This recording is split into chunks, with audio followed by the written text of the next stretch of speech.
So tonight what we have is we have a panel of progressive women who have run for office and been elected. You all know, of course, Heidi Wegleitner from the county board, Marcia Rummel, who's an alderperson for 12 years, and Liz Doyle, who is also newly elected to the county board as well. So we're going to talk a little bit about running for office. What does it take? What are the good things and bad things about it? What it's like to serve in office, and then just a little bit about how Progressive Dane can kind of help with all the things that are going on. I'm going to ask some questions. I'll probably direct them to one person, and the other folks can just jump in, add some additional thoughts. If you don't have any additional thoughts, that's okay too. So the first question I'm going to ask is, why did you run for office? And I was an elected official too for 8 years, and I ran for office because I didn't like my choices. So I don't know why you guys ran, but I was unhappy with the other candidates that were going to run. So who wants to take on that one first? Yeah, I can jump in. Yeah, Sure. You're the most recent person to run for exactly. office. Sure. So. Well, I think I might even, if it's okay, take a step back to just kind of the evolution of why I first considered running for office. So I was kind of a late bloomer in the grassroots political scene. I had always showed up and voted in presidential elections, but it wasn't really until my daughter was born that I really thought more comprehensively about the issues that would impact her future. And so that's when I started knocking on doors for the Obama campaign in 2008 when I was up in Minnesota. And from there, just kind of got more involved in each cycle. And in 2012, decided I wanted to run a campaign for Obama in that cycle. And we ended up moving to Wisconsin, and I thought they probably needed even more help in Wisconsin than they did in Minnesota, so it worked out well. Ended up leading the Verona area team in 2012, and found out that Verona was about 60% progressive, but that wasn't reflected in their local politics. Like at the time, their common council had a representative from Wisconsin Manufacturing and Commerce on it, and it was pretty much all conservative folks in the 8 seats there. So myself and 3 other folks ran against the 4 incumbents who were up that spring, because people, after the successful 2012 campaign, asked why didn't I think about running for office? And I thought the worst thing that would happen is I lost and I would do something else. So fortunately I won and served 5 years on the Verona Council and got great experience there, and then started working for the Department of Health Services after I finished up my master's degree at UW and moved downtown. And that's when the opportunity presented itself for District 1 when Mary Kolar got appointed to Secretary of Veterans Affairs. So thought this was a way to get more involved in human services and just another aspect of public service. So I really feel strongly if you're, kind of privileged enough to have the time to invest back into your community, you should do so. So excited to be on the county board now. I started out being involved in my neighborhood association, and I learned that I was like a policy nerd. And this is my neighborhood, and I got involved like in the late 1990s in my neighborhood association, and was involved off and on. And that's how I met Brenda. I mean, I knew who she was, and I had been a member of PD, but I'd kind of drifted by at some point. But she would be in this office, and I needed to learn more about affordable housing, and this is at the front end of inclusionary zoning. So I got really interested in inclusionary zoning, as well as tax incremental financing as a tool. Was it good? Was it bad? Was it both? And then historic preservation. I kind of fell in love with old buildings. I grew up in Chicago, so that's kind of a natural. I always really do. I think I'm an architecture nerd too. And then also because I came out of the left, I was an organizer, so I know how to hold a meeting. I know how to push issues. And when Judy decided she wasn't running, I had been really involved for a really long time by this point. And I thought, well, that sounds good. I knew people throughout the district by then, and it seemed pretty easy. And I like to. I think I'm pretty level-headed, and I like to problem solve, and I like people. So I think those are good skills, and that's why I'm here today. Thank you for going first. Oh, figured I'd break the ice. I just had this huge blank in my brain, like, why did I do that? That's a great question. Something you think very often. How long have you been on county board? Almost 8, not quite. So in my day job, I'm a legal aid attorney, and so I got involved probably within a month of starting at my current job, a nonprofit law firm that is, federally restricted and political stuff. So anyway, they will go unnamed. But I got pulled to a meeting where I met like Brenda through this group, and Mary go to these meetings, and other people of the Affordable Housing Action Alliance. So like right away in terms of like getting connected, although I wasn't really connected to a neighborhood or anything, I got connected through issue of housing justice and tenants' rights and protecting people who are on Section 8 rent assistance, which is a lot of the my clients and stuff like that. So, just my first, testimony at a council meeting was through that activism, and then I think, the first time I dropped lit was for Brenda's campaign, and just got involved in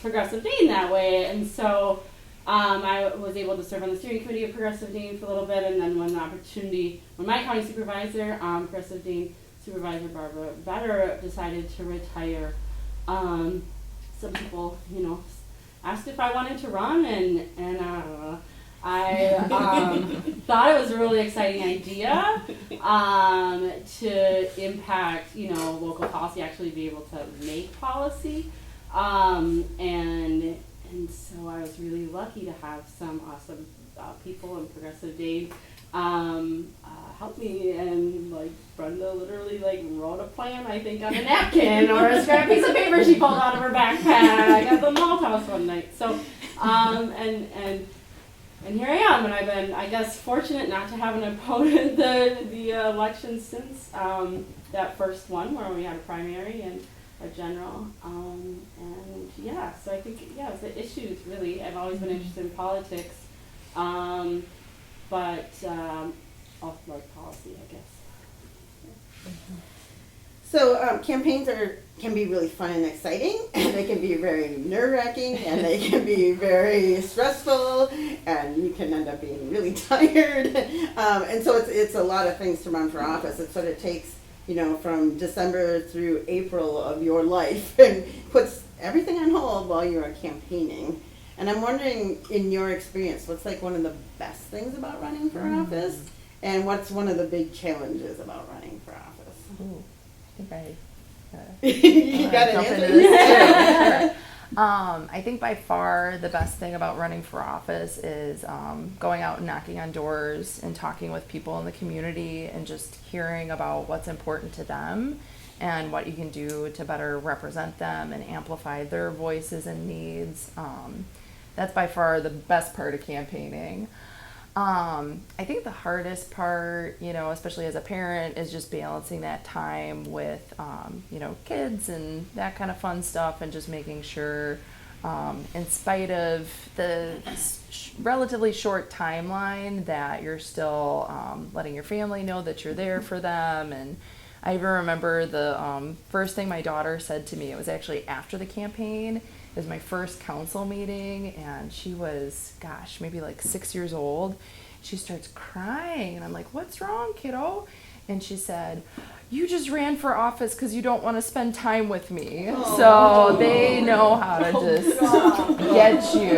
So, but it was a great moment and opportunity to have a conversation with her again about, like, this is what you do when you're part of a community, is you give back and you're involved, and you advocate for people who again don't have the resources to do so.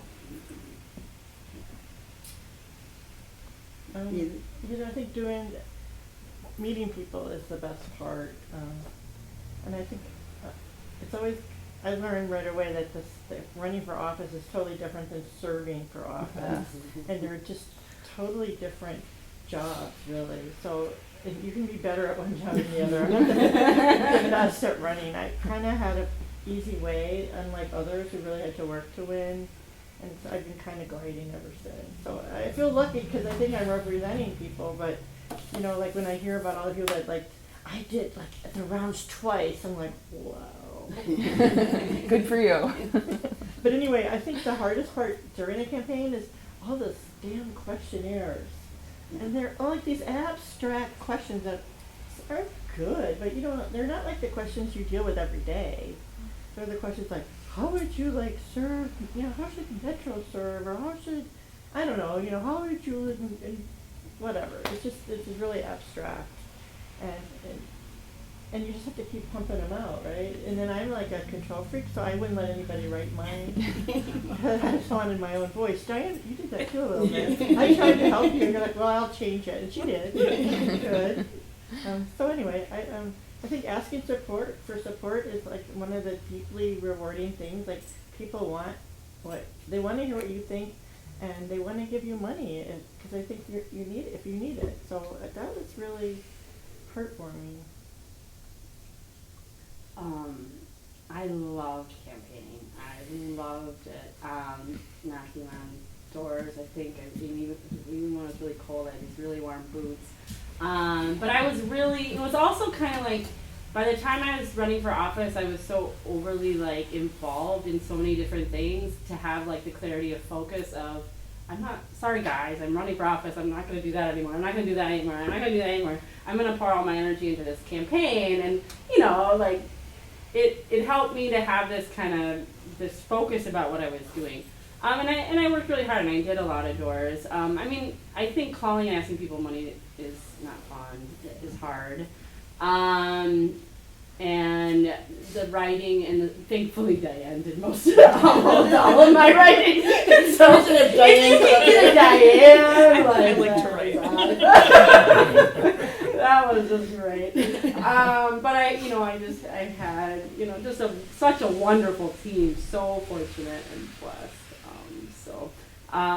Anyway, I really liked it. The downside, yeah, I guess I said, raising money. I found forums to be a little nerve-wracking, I will say. I mean, there was only maybe one or two that I did, but I didn't think that would be something that would make me really nervous or whatever, but you are on the spot, and I don't remember practicing really, and it's kind of high pressure, so that's something I would probably practice more for. I do think it would be really hard to run while serving, so while right now it's really hard for me because I'm gone so many evenings from Lincoln at a time when he really misses me. He's not off doing his own thing, so thinking about a contested campaign now, I think it would be much more challenging than it was before I was elected and before I had a kid.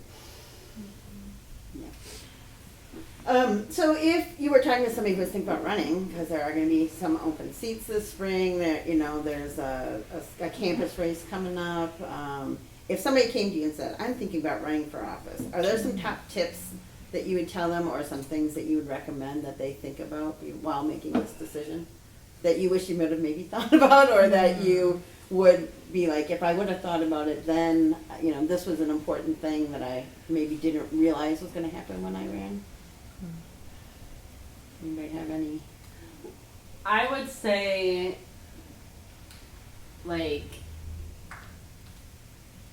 you really should make sure it's cool with the people you live with who would be directly impacted. That's important. Yeah. And have real clarity around that.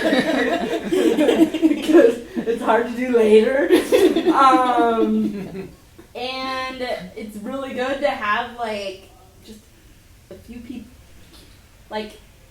It's ideal if there's at least a few people that will help you. Mm-hmm. Even if they don't have experience, are they interested? Do you know there's 3 people that can help you?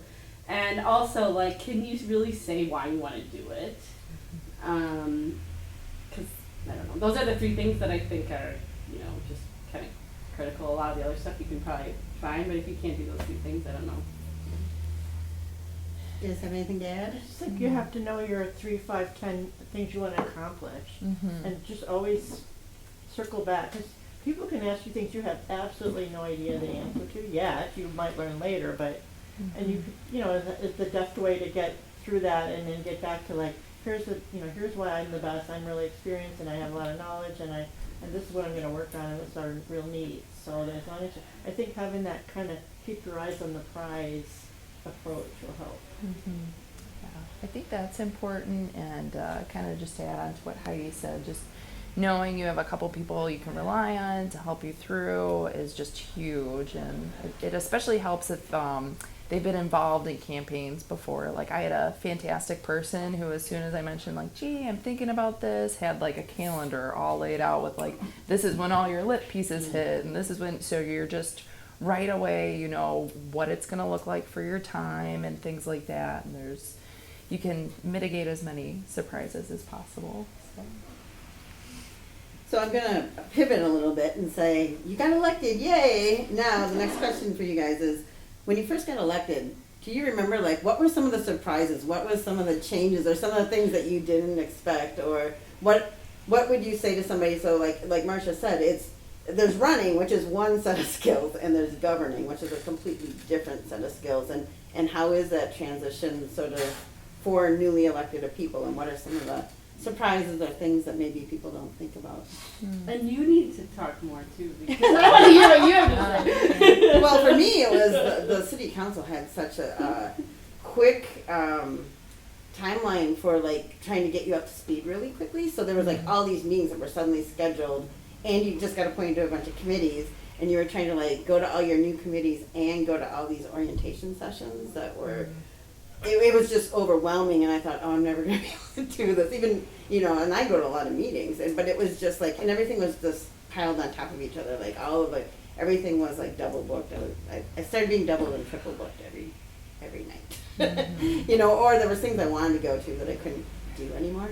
So it was just so quick. I think it was the quickness of it, not necessarily the time, but it was just like how quick it happened. Like the next day you were like, okay, we're going to be doing all these things. So I think that was it. And I think it's gotten even more intense for some of the newer alders. Although they did spread out a lot of those orientations a little bit longer. They're still going on. They're still going on, yeah. They're still getting some of their orientations. Well, and I think with that in mind, I think it's important to almost schedule like a little bit of downtime and preserve that space and peace. Because I know one thing that's a challenge for me personally is I manage a few different chronic diseases, and I have to be like, if I'm not on top of certain things, I'm going to pay for it, and I'm not going to be able to keep up with things. So I think you really have to preserve yourself in that busier schedule and space. And I think a lot of dynamics are very different depending on where you get elected. Like in Verona, when I first started out, they're like, wow, we have 4 out of 8 new people. Maybe we should create an orientation manual. Like, there was no orientation. It was just prior to that, people basically served on committees, and when the mayor gave them the nod, then they ran for city council, and they had already kind of been used to how things worked and stuff like that. And I think just remembering like your unique perspective and why you ran is very important, and that's what got you there, and to kind of hold true to that. Because again, especially out in Verona, I would very often find myself like the only woman in a meeting because I was the only woman on finance and all these other different things. So I think and I had some great male advocates too who would be like, you just said that, but no one listened to you. But now that this person said that, everybody's jumping on board. And so it was nice to have those people just remind me, like, don't apologize for your ideas, stick with it and stand by what you believe in. And I think too, when I first started, I was a little bit more kind of trying to play devil's advocate a lot and see all the sides, which is important with a lot of very complex policy issues. But at the end of the day, the advice that I give to most newly elected officials is, stand for something, or why are you here? Like, you're kind of wasting everyone's time if you're not actually taking a stand for things, or if you're waffling on all these issues. It's like, pick a position. As long as you have a way to justify it and you know that that's what's best for the community, just move forward with it. I kind of got this idea in my head that I was in a tsunami wave, and there was just so much coming at you, and it was either I was surfing the wave or I was like underwater. And so I'd always try to keep my head above water. And the thing I learned is, even though I'd been a neighborhood activist for a really long time and went to a lot of city meetings, there was so much I didn't know. And so I think I knew a lot coming in, relatively speaking. So people who are just sort of like, I'm going to run for office, I don't know anything, but I'm going to give back. Like, that's kind of like great, but a lot of hubris, because it's hard to give back when you don't even know what you got, right? But I think that's what you learn is like, who's there in the city who can help you? You need to learn the staff and even who to ask for help from, because somebody will ask you something, you're like, oh, I'll go find out, and then like, how am I supposed to do that? So, but over time you pick it up and you learn that. So, to me that was really that was pretty important. And I think I always tell new elders to start with the top manager. They're not the ones maybe that it's going to help solve the problem, but then they'll direct you to who will, and then develop relationships with those people, so that you're always learning who staff is and they know who you are. Because as Brenda always likes to say, what is it that you say? Well, they don't care necessarily, some of them, who the alders are, because they come and go in 2 years, which isn't really true, but they just kind of ignore you if they want to. And they will, actually. Even though we always say we have really good staff, we do. I forgot if there was more to your question. Just when you first got elected, was it what you expected? What were the surprises? What would you tell people about? 100 inches of snow was like my first big winter. It wasn't my first year, but I learned about like snow plowing and when what a court is. You know that somebody lives on Dewey Court, say. Do you know that really is a meaning, and just opposed to a lane or a street or a road? No, a court is like a technical thing where the street is the sidewalk, so they don't have to plow in the same way. Well, I learned all about that from people who didn't get plowed. Salt reserves and all sorts of things, yeah. So you learn things about engineering. Oh, and I always had a theory. There was the mayor of the overworld, that was the mayor, and the mayor of the underworld, that was the city engineer. And I still think that's true. You're really mad, Heidi? Well, I was just reflecting a little bit on my maybe first 6 months or so, and so much has changed on the county board since that time. I came onto the county board with a lot of other supervisors, and we really then all of a sudden had a big majority of liberals and progressives on the board. But maybe I did probably had some hubris, but I decided, there were these people camped out in a parking lot in my district in the old Don Miller car lot, right? And they were, demanding housing and human rights and things like that. So there was this great activism and grassroots effort involved and with and pushed by people with living homelessness. So I was just super motivated to work on these things that I knew about somewhat, and I could make impact in that one way. And so I didn't really think about, will the county executive like this? Or, will the runners that, use these showers in the city county building not want to share their showers with homeless people? I didn't think about those things. I was like, well, there's showers in the city county building. Why don't we figure out a time when people can use them because they don't have access to showers? And so I just started kind of writing policy, and it didn't necessarily get passed, but it resulted in amendments that, created a temporary day shelter, and, forced the Parks Commission to think about what would we do if we let people camp for free in the parks. And so I don't know that I would do that right now, you know, but it's interesting because I think I've learned from those things, and it's just a different climate right now as well for me and leadership. But I think you just I go for it. I guess is part of what I think I learned, because even if you know, maybe people thought I was, you know, out there for some of these things. You kind of can force a conversation, and one person or a couple people behind something can have a big impact even on a 37-person board. All right. I think the next question I'm going to ask is about what are the challenges do you face? And I think Heidi's question, or her answer to that last question, kind of leads us into that. Like, once you get elected and you're now in this other atmosphere, there's like another set of expectations that are set on you. There's a different way of doing things, and all those ideas, those really good ideas that you had when you were running for office, now you have to try to implement them or make them happen, and that's a whole different thing. So what kind of challenges do you face in trying to get your ideas heard or to move things forward, or you know, what are the challenges? Like, everybody wants more affordable housing, right? But, or, you know, that's a, you know, or they want bus rapid transit, but they don't want the wheel tax, right? So there's always like these trade-offs and things that you have to sort of maneuver when you're trying to get something done. What are some of the biggest challenges about trying to enact some of those policies that you were so excited about when you were running for office? I think structurally for the county board, when I first was on the board, you know, we had a small enough number of people, like, we actually met as a caucus, and we could get stuff done even if you weren't on the right committee.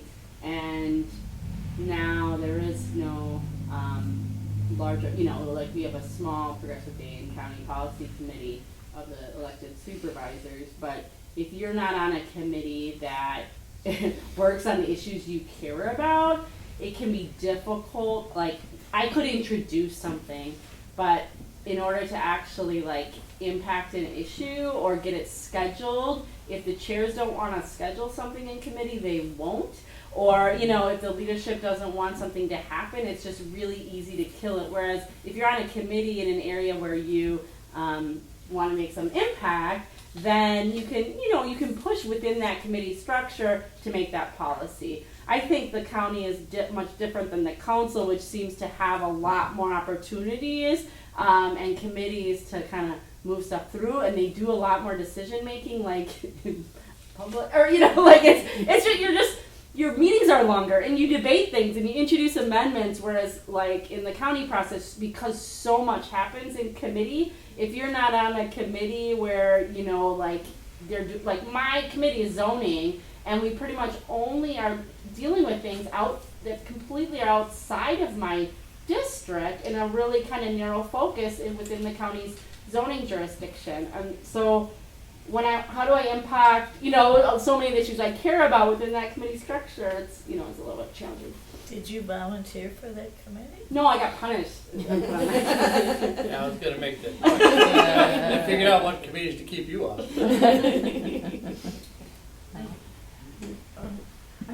The county and the city are so different. So the committee structure in the city isn't only alders. It's rare. There's only one, maybe two committees that are only alders. There's the council executive committee and then the finance committee, which has the mayor. But every other committee has citizen appointments and citizen chairs. They're not county electeds or city electeds. Actually, city council members cannot chair a committee. So it's totally different in that way. And so we can do a lot. And I could, you know, be stuck on boring committees but still introduce a resolution or an ordinance change without having to, like, pay homage to somebody. And so I think that's a better way, really. For me, though, you know, I know that there's the capital budget and the operating budget. And the operating budget is where all the social programs that are really important are paid for, or our city staff, or insurance, all these kind of really expensive and important projects. But I spend a lot of my time on the capital budget, because that's where you can change the backbone of the city in terms of where you get new housing, well, not, housing and projects. So I worked on a couple of projects that took a decade. Not just like I introduced it and 2 months later I've enacted something. I spent a decade trying to save the Garber Feed Mill so that it could become a more interesting place in a historic building. I spent a decade working along the Capitol East District on East Washington to turn that around from like low-rise buildings with car lots to having housing while we're all complaining how expensive they are. I'm sorry about that. But you know, there wasn't housing there before. There wasn't really anything there before other than, you know, the Miller, which I did go to, so it was whatever. But so then some of the stuff takes a really long time, and you have to have perseverance. You know, when that phrase came up, she persists. I'm like, oh, I know what that's like. So for me, it's like kind of, you know, things take time. You go through a budget cycle, you have to go through another one. You know, you just have to keep pushing and not let it fall off the radar. And as far as like doing policy around housing or community development projects, you know, the council has really interjected itself in a budget that's traditionally directed by the mayor. So under Soglin, I think of it especially, you know, with the 15-point plan to deal with gun violence and you know, violence is a public health issue. That took and then even the police accountability effort, that was all council-led initiatives. There wasn't anything, you know, and we had to push for money, and we had to push for policies and resolutions to push that forward. And even some of those things take time, like I think that ad hoc committee met for almost 4 years. For instance, yeah. So I mean, it took a while. They helped pick a consultant, and so we've been through a whole process. So, and so I think part of it is just that things take longer than you think they will.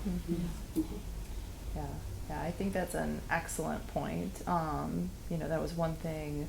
Like in Verona, it literally took a few cycles to really kind of go through some folks to get more votes on the side of affordable housing and building coalitions within the business community to make sure that they were coming out to meetings and speaking to the need and impact on them and their businesses that having more affordable housing in the Verona area would have on that. So it really does take that kind of time and grassroots effort and coalition building.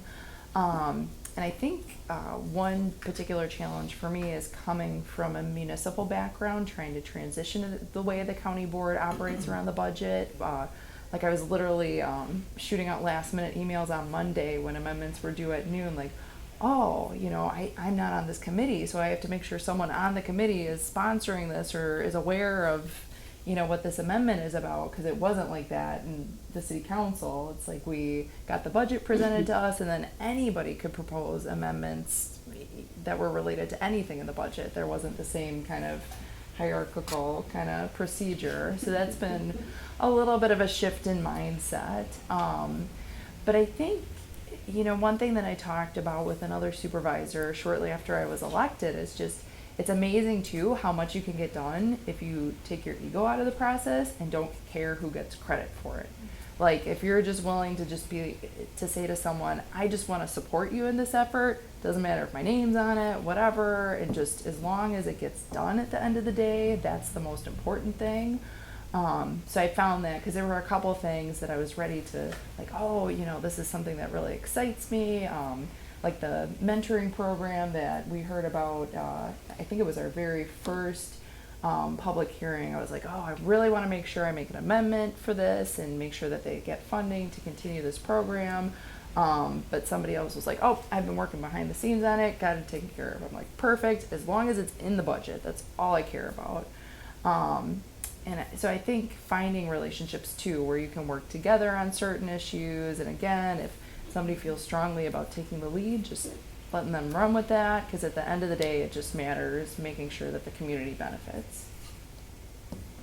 So my next question is about being a woman and being in politics. There's all these challenges, but I had the same experience where I'd walk into the room and I was the only woman in the room, and there was all these men that were like, oh, you alders, you come and go, you know, and they really didn't really care what I thought, and it felt like, you know, not being heard a lot, or your ideas getting taken, you know. I'm wondering what kind of specific challenges you have being a woman as an elected official, if you've come up with any coping mechanism for them, or what do you think being a woman brings different to the policy discussions that you might have? Like, how do you think that might have impacted it? And particularly for Marcia, you were council president for a year. Was there things that in being a leader that were extra challenging in that role? So When we're Soglin. Soglin, yes. Yes. Personally, I go through phases. Like as a young woman, I was like an ardent feminist. So I'm a feminist trained. It's just it's in me, imprinted. That's how I am. I learned all the ways that we need to like watch and pay attention to each other and make sure that everyone has a chance to participate. And if one person is talking too much, you kind of like nicely kind of push that down and say, we haven't heard from you. And I have found doing that, the people that I go, I haven't heard from you, they will often speak up right away. So I know that it's just a matter of sort of asking people to participate, and they often will.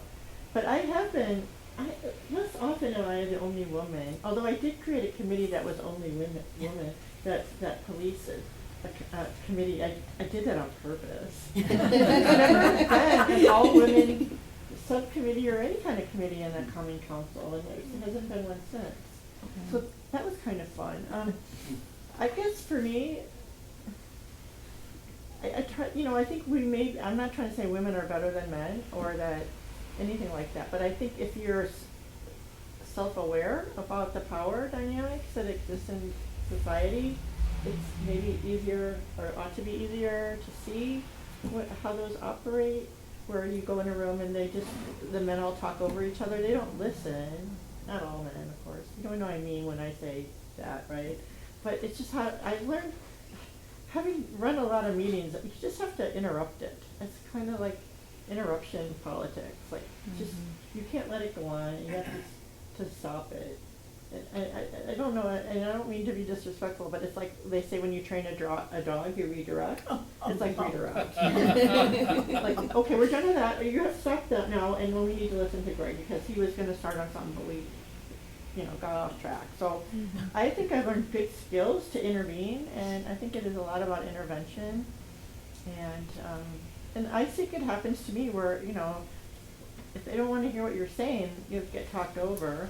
And Soglin always talked over me, and he talked over everyone. But when I was council president, he liked me, but he would talk over me. So it wasn't like whether or not he liked you. It's just his bullying personality was just, he couldn't stop it. But I've kind of will like not let people do shit to me whenever I can stop it. So I think you just have to have courage and know your power.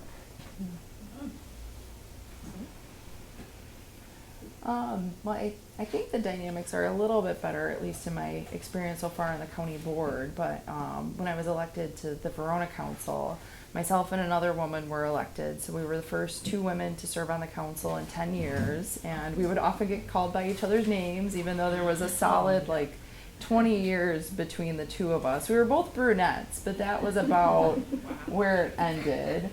Actually, at our organizational meeting, statutorily, every council person needs to be on at least one standing committee. And I think I was assigned to 3 or 4, and the other woman was assigned to none. And we pointed this out to the city administrator and the mayor, and they just were deers in the headlight. They were like, oh, we're going to have to fix that, and, had to get back to us at a subsequent meeting to make sure everyone was put on a standing committee. It was just this one woman that was not appointed to any standing committees. And we had a city council president at the time who really liked to throw his weight around and decided he would not address the other alders from the dais, but move to the podium where folks would come and give public comment so we could face the entire council. and he admonished the 4 newest alders for campaigning for office and, you know, canvassing and engaging the community and things like that. And yeah, because again, you were supposed to serve on a committee and wait your turn to get on the city council. So I decided I was not a fan of his leadership style, so I racked up votes within the rest of the council members. So the subsequent year, I was elected city council president, and was actually kind of a mixed bag, because in 2014, I was the first woman to serve in a leadership role beyond a committee chair in Verona's history. So yeah, in 2014. But I would say one of the things that I felt good, you know, having to step away from that role, because I actually resigned from the council because it was a better move for my family and everything to be downtown and for me to be closer to work and childcare dynamics and all that. But when I left, we had 2 people of color, 2 men of color on the Verona Council, which was, you know, again, unprecedented in its history. And we had, out of the 8 alders, I believe we had 6 women, or how many women did we have? Maybe 5 women. And then once someone was appointed to my seat, I think it was 6 out of 8 women. So I felt pretty good about just different perspectives being represented there. And I think you made some great points about being a woman in leadership. It did, you know, it was great to kind of step into your power and, you know, make sure all those voices were being heard, which didn't seem like it was happening under the previous leadership for lots of reasons, not just the male dynamics. And I think one thing that I found that has been kind of disheartening as a woman in politics is sometimes women you look up to, you know, in different levels of elected office as like mentors and things like that, sometimes will disappoint you and maybe see you as competition instead of collaborators. So that's something that I really try to hold on to whenever I have anyone, but especially young women, reach out to me for advice about how to get involved in politics. I always say, what do you need from me? You know, meet them for coffee and give them as many resources as I can to uplift them, because I think that that's one thing that we as women do need to do better, is not see each other as competition, but instead support each other and lift each other up. Yeah, so I'm glad you said that, because I've actually been in some ways in this budget process trying to reach out to newer alders county board of supervisors, and that's been like really rewarding, because like I mean I guess been around now for a while compared to some of the other supervisors, and so being able to just like pass on those tricks and that experience is like really appreciated and help to like just create a relationship that I think will be helpful, and I really appreciate when I have to say most of my mentors on the county board, I guess my main mentor were men, and so through progressive dating, frankly. So I valued that support, and that was important to me. But I didn't have that same kind of looking up. Although I was not long after I was elected, I became a mom, and I started working on some kind of issues that people might see as more like women oriented, and so one way it's kind of fun to like. I guess assert your women power or whatever is like to go to Public Works and talk about periods and breastfeeding and stuff like that, and you know, like see some of the old white guys on the committee get a little like just yes, whatever, just stop talking about that. We'll give you what you want, just stop. Yeah.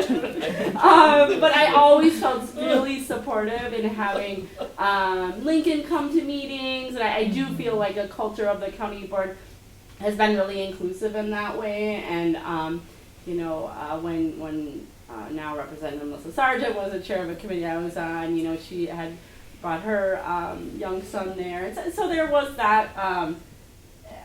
I really appreciated that tone, just in terms of participation and being inclusive in that way. And that has been my experience the entire time on the board. So I'm gonna switch directions again a little bit, and I'm gonna ask you about being a Progressive Dane elected official. Like, what are the strengths, or what are the things that you get from being a Progressive Dane elected official, and are there sometimes downfalls to being a Progressive Dane elected official? Do people make assumptions? Are there things that, or does it not really play a role in your day-to-day work that you do? You're looking at me. Oh, I don't know. I figured you might have something to say, but I think the she best took thing about notes, it so is she's prepared. the caucus. We have a Progressive Dane Alder caucus that has met pretty regularly for the last 12 and a half years I've been on the council. So like once or twice a month, we get together and look at the agenda, talk about our policy goals, talk about other issues facing the city. And, you know, sometimes we come up with strategies to do something and often have done things. So I think it helps us get out of the silo. I think part of the whole thing about being an elected official is you're subject to open meetings laws, and you're basically in a silo. Like, if you've been an organizer, you know, like, okay, let's go have a meeting. We're going to discuss our strategy and how we're going to lay it out. You kind of can only do that with only a certain number of people on a certain topic. So it's a whole different way of thinking about how to get something done. And you have to be, I mean, I think in Progressive Dane, very mindful that this is a legal obligation that we have. We're trying to be transparent. So we're like, oh wait, can we talk about this? Oh no, we can't. So we don't. So that's not like what normal people do, right, when they organize. So that's a hard thing. And so but it's better than just being isolated, right? So we push it to the effect that we can talk about things. I think that over the years, I mean, right now we're like at this renaissance on the council with Progressive Dane. I mean, even if you go, you know, get all kind of like, well, that person sketchy, but you know, they're still like, they wanted our support. They wanted to run on our platform, and they got elected. So it's, I don't know how many, 8? 9 out of 20. That's, I think maybe once it was that close a long time ago, before I was ever elected.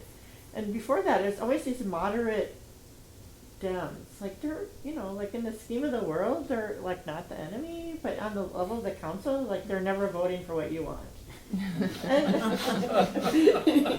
So you always have to go, okay, they're not really bad people. They're maybe even nice people. Maybe not, some of them, but so that you just have to learn how to be professional. And like, you know, I got a thicker skin. I mean, there are people that yell at me in my own district or on the council, and then next time it's like, oh, thank you for voting for that. You know, it's like, it's through time you get all kinds of stuff. So, and I think I'm meandering. Yeah, so sometimes you hear resentment, and you're just like, oh, they're just like a block, which sometimes is true, but not always. Sometimes they're like, but you know, whatever. I mean, we have to be true to ourselves and our own beliefs and who we represent. So, you know, there are times when, at least theoretically, I think you could feel personally you'd support one thing, but everyone's telling you the different thing.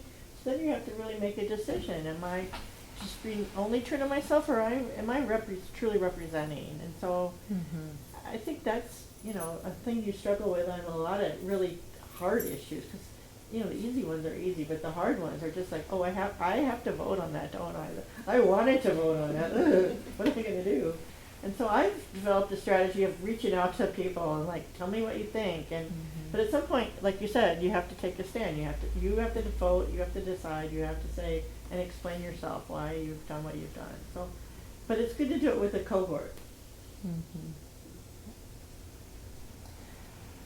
whenever I think of people yelling at me, my daughter and I watch Parks and Rec a lot, so I think they're just carrying at you loud. So, because really, I mean, if people weren't passionate about it, they wouldn't, have that emotion or fervor to bring to it. I think I would agree with most of what you said. You really, at the end of the day, have to be true to your constituency and district and who you represent, but you also, within that context, you represent the entire area too. So for the county, you might represent one swath of that, but you do have to represent, and take care of the needs of the entire county as well. I think that that's something that I'm still navigating, especially within the county board. Sometimes the PD dynamics can be a little contentious. But I think it's important to just have that support. And I think some of the issues facing the county really do need some bold action. And one thing I was a little nervous about going into the county dynamics is, out in Verona, when we started out, we were 4-4 split, progressives and conservatives, and we really had to thoroughly hash out the issues. Like, we had to dig into every single different dynamic of the issues, and I think that we made better policy because of that. And my district, I served in District 1 there as well. And my District 1 counterpart, just because of his work background and perspective, he would always ask questions that I would never in a million years think to even ask. So even though we rarely agreed on issues, I still really appreciated him being there and his input and his thoughts.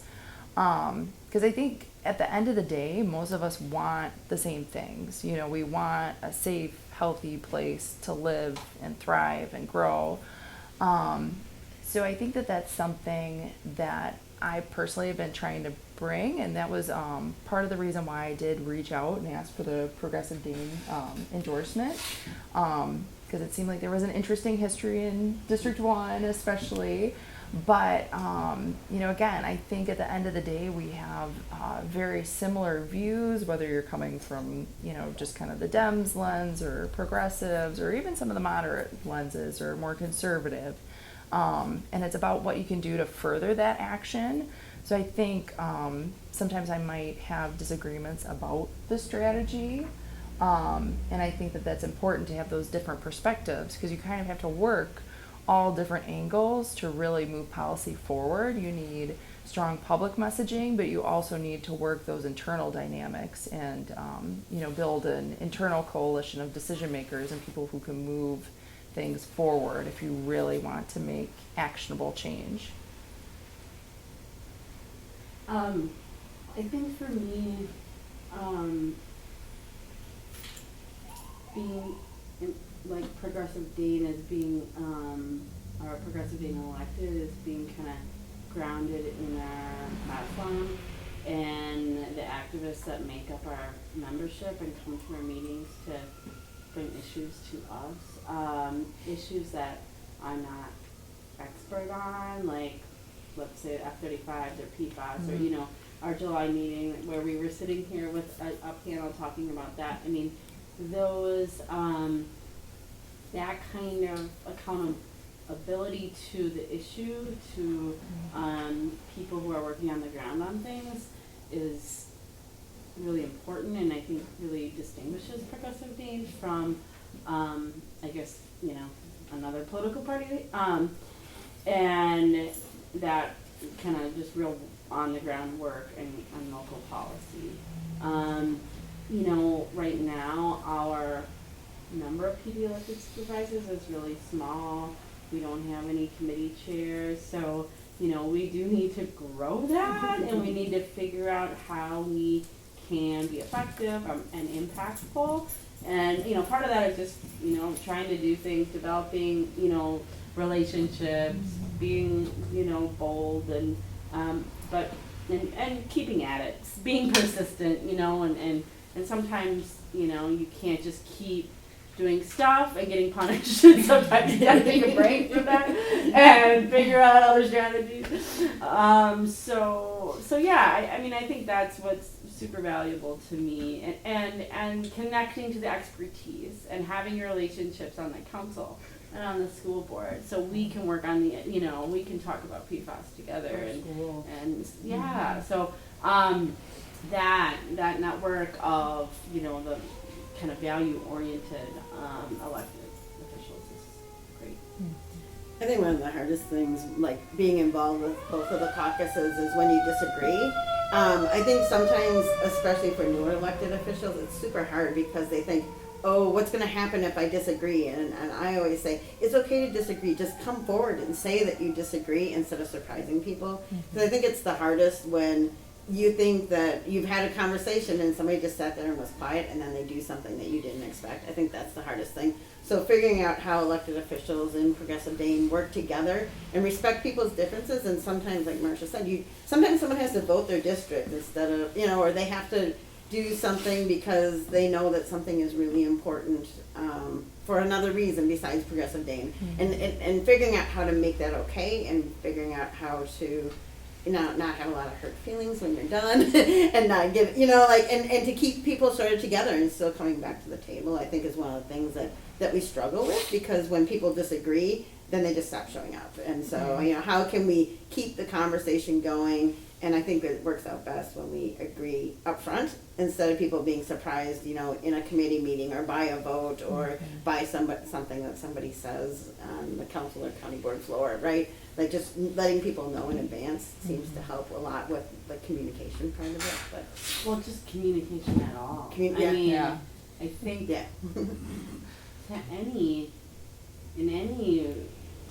any colleague of mine deserves a call back or and so I think we are definitely most effective, and I'm not going to be mad at someone is if they call me, like we will talk it through, and but what really is frustrating to me and was really difficult on the jail debate is when people just instead of communicating and trying to think through things, kind of withdrew or just were like, I'm sitting this one out. Because to me, it's just such a big deal, and I thought we could do so much better. That the lack of dialogue and the lack of trying to find maybe a muddy path in between was something that, just nobody wanted to do. Or not enough people wanted to do, I guess. So my last question for you guys is, what can we do to support elected officials? Personally, going and having a beer with somebody and just hanging out and letting them express their frustrations, or is it, what also can we do as a party to help support our elected officials better? What kinds of things would, oftentimes we have an issue, we see our elected officials, we read about it the next day in the paper is what we do. Sometimes we don't know about things in advance, or we haven't sort of rallied people to show support for something that an elected official is working on. How would, if you, had a magic wand and everybody had a lot of time, what kind of things could people in Progressive Dane do to support you as elected officials? Do you have any ideas about that? Well, there's a lot of things out there that I don't know about. It's just that people who read widely or, are involved in however they find out. So sometimes I just get so stuck in the weeds that, something could be really important and I might not know about it. So I always like hearing, Greg's been amazing. I think you single-handedly put many topics on the council's agenda. And thank you so much. You made it a better city for it. And so having that with, anyone who just learns about stuff, but on the other hand, there's people who have that stuff that then they want you to do all the work. So it's just like,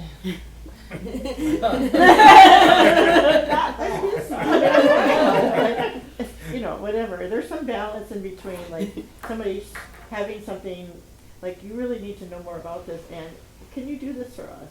So we need some, I don't know what the right tone is, but, and the other thing is I don't know how to ask for help. I always think I have so much to do, but I wouldn't know what to tell you that you could help me with. So maybe you could interview us and say, what are the 55 things you're working on? And, oh, those three things somebody could help you with, and that would help me. Because I don't know what they are. Yeah, I think that was a great point, because I feel like some of the best ideas do come from, again, like whether you're out on doors or it's an email or a call from a constituent, because if it's not really in your neighborhood or your everyday kind of purview, you don't necessarily encounter like some of these really great ideas that are usually like small modifications that could be made, and in the grand scheme of things, relatively simple to enact or make change, but it's just that awareness. And I think too, just, I'm always amazed at just how few people participate in a lot of things. So it's always great to see folks who are really engaged. So I think the more that folks can just kind of spread the word about the good things that are happening, actually, when I met someone for coffee who's an undergrad student that an old professor connected me with who wants to get involved in politics, they had never heard of Progressive Dean and a few other organizations. So I'm like, here's lots of information, get involved.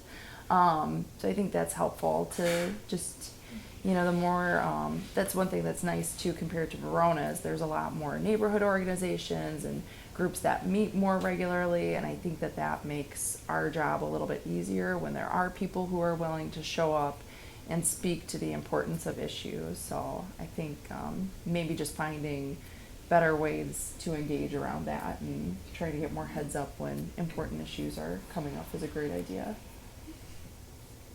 Anything to add, Heidi? I look forward to the day when I can just be a Progressive Dean elected official without on the steering committee. That one? A steering committee and policy committee and elections committee and all. No. So we need more active members that can step up into some of these leadership roles, because I'm just, some of us are just spread really thin, and yeah, I don't know. But I'm not saying you. Just overall, because that's that's where we get the capacity to write policy for Marcia and how Liz win re-election, and so. One thing I think about is when Progressive Dane first started, it was kind of a coalition of different parts of the activist community, notably the labor movement. And we know about Madison being a city of two Madisons with racial segregation and racism. And how are we as an organization stepping up to grow ourselves in ways that is sustainable and meets the best, social justice minded? Because, it seems like we have some stuff we need to work on too, and not just like help me, we need to help each other. If we're going to be a part of the city that we want to create, how do we make sure that we're like doing our best to create diversity among our ranks and Wondering if anybody has any questions they want to ask. Okay. Yeah, I got a couple of questions. When you say Progressive Dane, we need to grow, like this last point you brought up, how do we reach out to these other communities to get them not only so they come and ask to be represented by us in an election cycle, but also other things that they can contribute? Now, I don't know the membership of Progressive Dane, but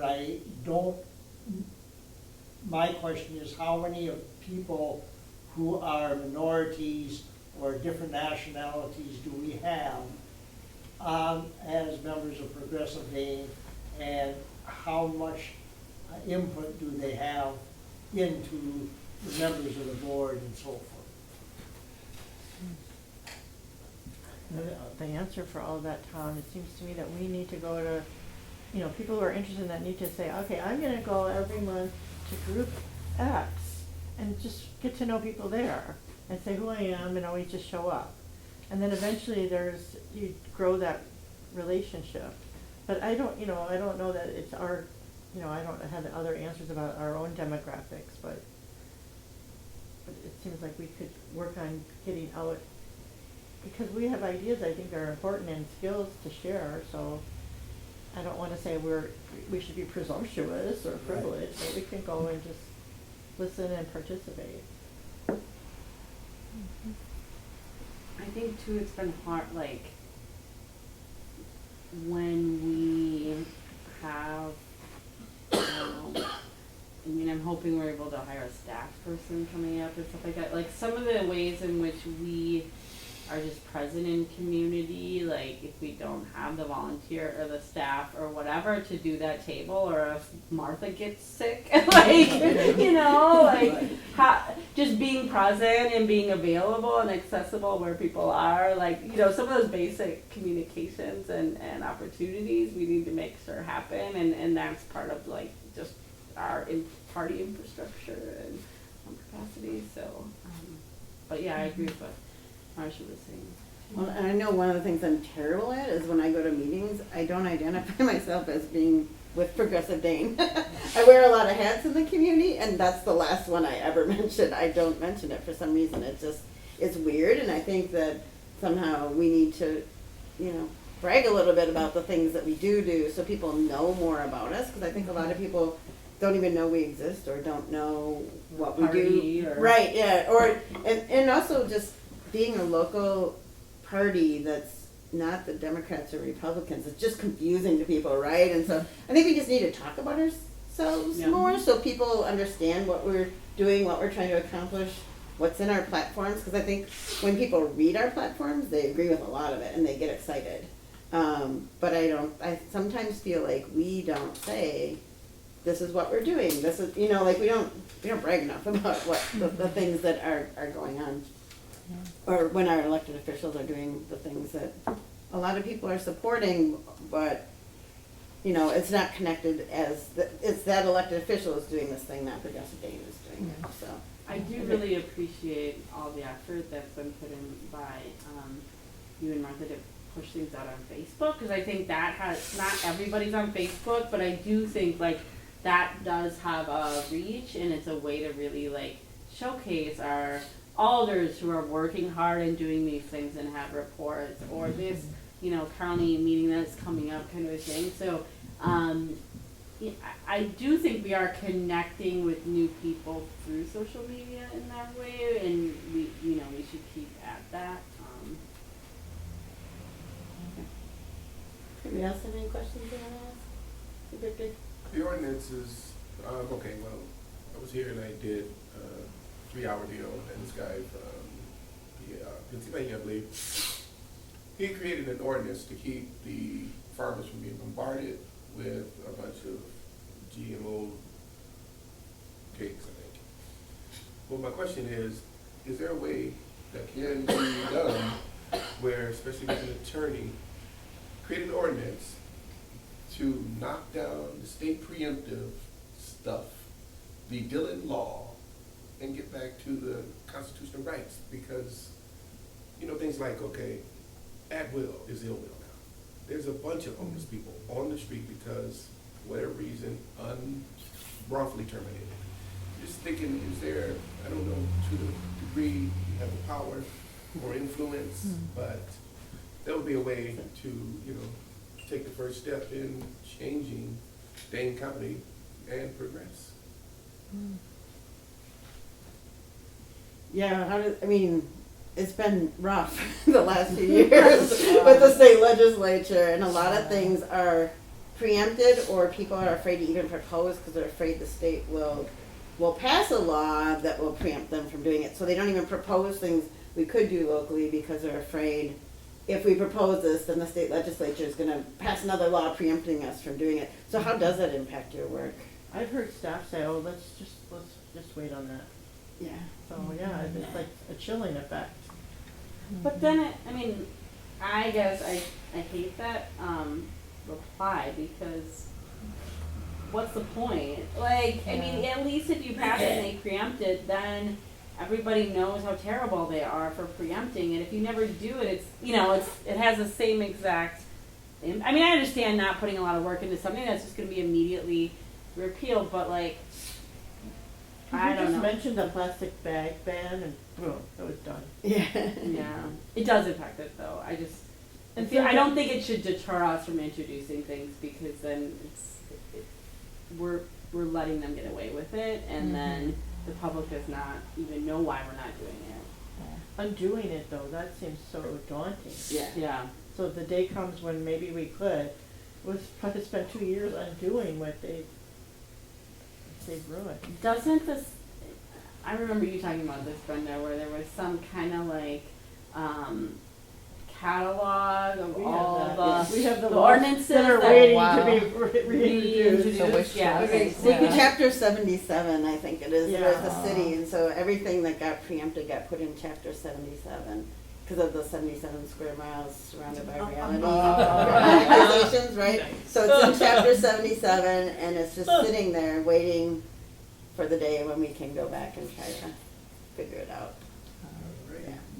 Yeah, it's a tough question. It's Well, it- probably it's redistricting. It's getting more Democrats elected. And it's not even guaranteed if Democrats get elected in some areas, right? So it's a tough thing, and undoing it will take a long time, and I don't think we'll ever actually undo it, right? We'll undo big pieces of it probably, but there'll be things that got lost along the way. It took the following progressives 20 years to undo all the stuff that the Robert Barons did in this state. Okay, what about the ordinance? Just keep those F-35s out of our ear. And this 4th through the 6th, they're claiming they're gonna try or do another electromagnetic pulse. I mean, to keep, to protect us, our health is controlled by them. We can't control our health. Or like the 5G technology. That's one, but the electromagnetic pulse, that's done by the Department of Defense. We're the guinea pigs. It might shut down the electricity, your phone, and we're electromagnetic beings. Shocking. Right. I have talked to the county attorney about what leverage we have as a county to stop the basing of the F-35s here and protect or mitigate any impacts should they end up coming here. And I have to say my conversations have been kind of discouraging for a couple of reasons. One is I still don't have a written opinion, and I think that the airport director might have prevented the county attorney from providing me with one at this point. Two, we can't stop F-35s from landing in the airfield. We're preempted from that. It's, there's probably things we can do to make them clean up PFAS.